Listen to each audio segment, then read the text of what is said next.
Okay, this is going to be a video answer key or solution key to some of the Chapter 2 in-class test review 2 exercises. So it's not going to be to all of them, so feel free to fast forward to wherever you have issues so you can hear the explanation just for that area that you're having trouble with. So I'm going to go all the way down to number 7. And just to make sure we understand this, list the data type result of each of the following arithmetic problems in Java. So if both operands are ints, the answer has to be an int. And if if one is a double, then the answer has to be a double. If both are doubles, the answer has to be a double. That's the result.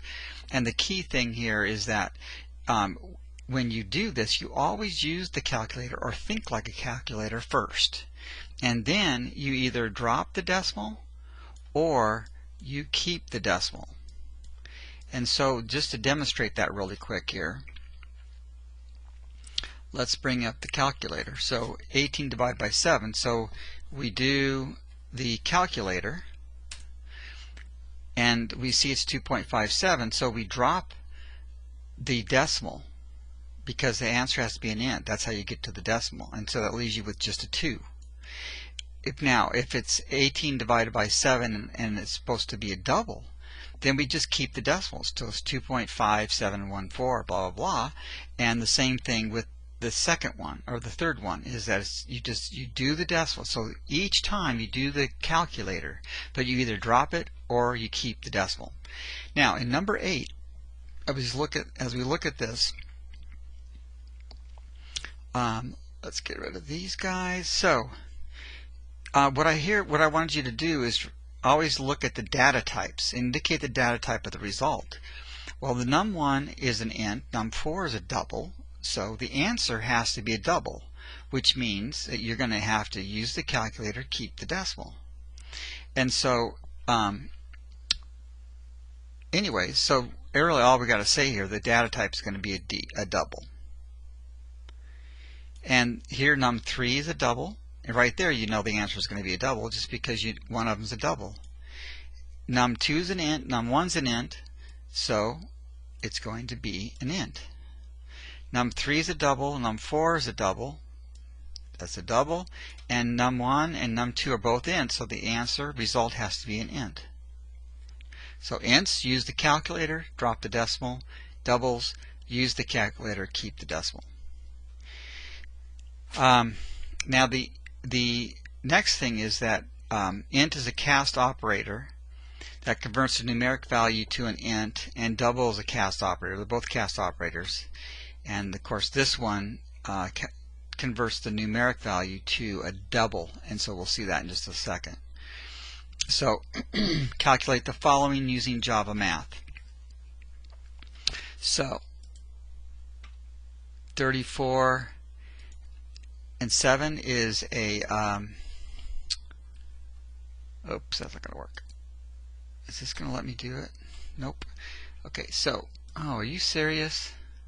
How did it do that? Okay, so we are going to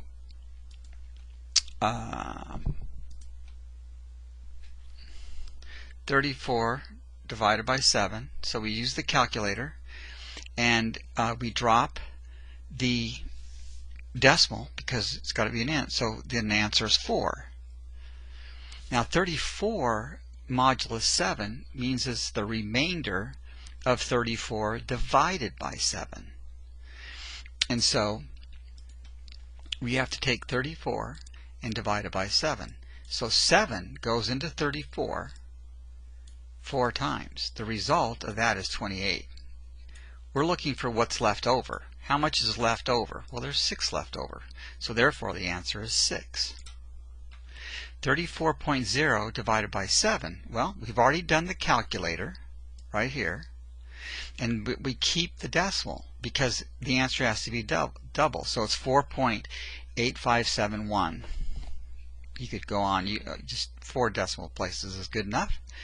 Here's an int and a double, so the answer has to be double. So it can't be 41 because 41 is an int. It's got to be 41.0. 5 divided by 7.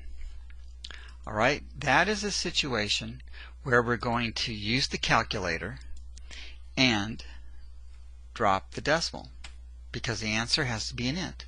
So to drop the decimal then means that we're actually going to be left with 0. That's why 5 divided by 7 is 0.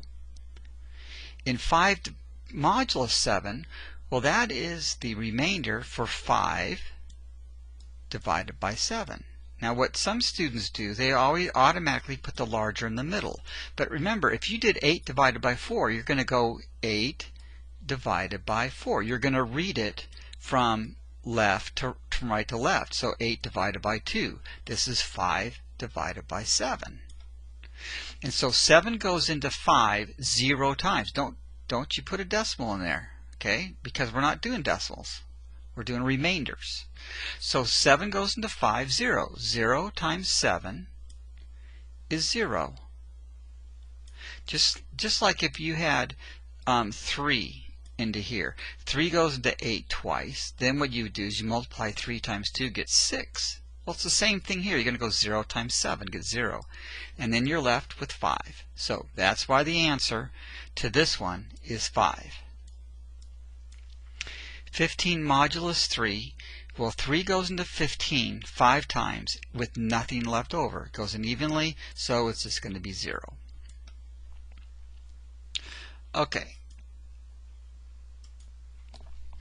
Okay, now number 18 is going to be important. This is going to see how well you understand how Java math works. And so in here, in the first one, you have a declaration of a new memory location. It's an int. It stores ints. But before you even look at that, you look at 11 divided by 8. We don't care about this right now. 11 divided by 8 means it has to be an int. You have an int divided by an int. So we do the calculator, and oh man, how did it do that? We do the calculator and drop the decimal. So 11 divided by 8 is 1.3. So we drop the decimal. So that's why the answer is 1. But you have to go one more step. So this is 1, but now you got to check something out. Can you store 1 in an int? And the answer is yes. So therefore 1 is a good answer. Let's look at the next one. Let's change the color. Okay, there we go. So now we don't care about over here. All we're looking at is 11 divided by 8. We know that has to be an int, and we've done the decimal already, or the calculator, and an int divided by an int is an int. And so we drop the decimal to 1. Now, can we store an int in a double? And yes, we can, because the int is small. The double is large. You can put something small into something that's large. You can't do the opposite. And so the 1 can go in here. But it says what will be stored in each respective memory location. A double cannot store a value as an int. It must store it as a double.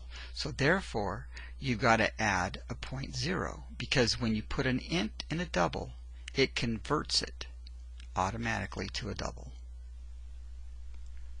Alright, so if that didn't make sense, you just rewind and re-listen to it and see what it says.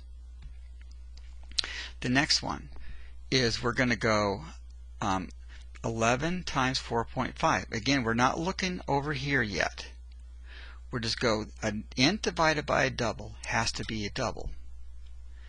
And so we then do the calculation in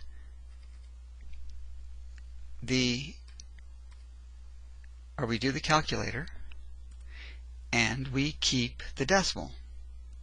So the decimal says 49.5. And so we go, okay, now you have to see, you have to obey. Remember, it has to obey the data type of where it's being stored. So can a double be stored in an int? No, it can't, because a double is large and an int is small. So you can't take a big box and store it inside of a small box, but you can go the other direction. So doubles cannot be stored in ints. And so what happens is you get an incompatibility error. Okay, so this error will cause issues. Okay, so that's an error. The next one, again, you're looking at only this 11 times 4.5.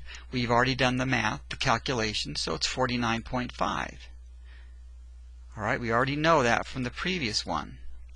Okay, so do the calculator, keep the decimal. Now we go, can a double fit in a double? Yes, so that's good. Now we do something, now we're going to do the cast operator. The cast operator is, since the cast operator has to be done first if it's by a solo or a single operand. So you have to take the int and affect the cast operator on this, the value of this memory location. So when you int i's or int i's, you cast a spell, so to speak, on this value, and so you change a double magically into an int. So this becomes a 4 because you drop the decimal.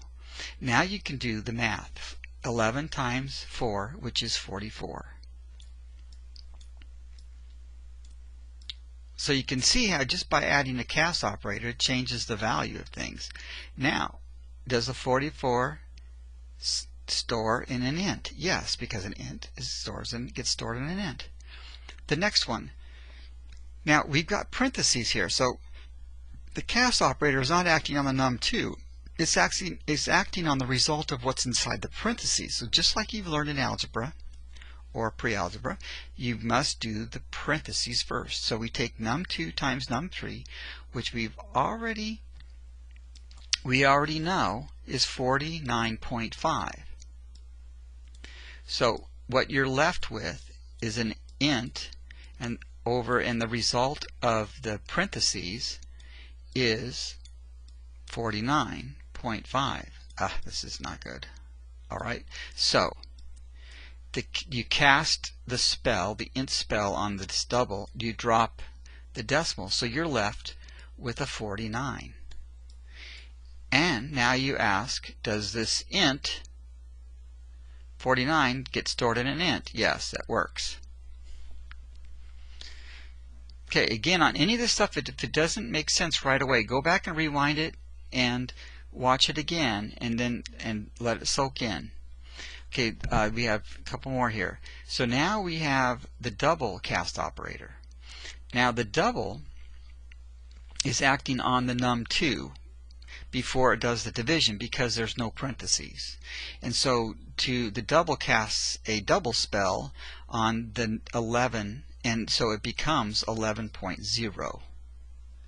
Now you have 11.0 divided by 8, which creates the result to be a double because one of the operands is now a double.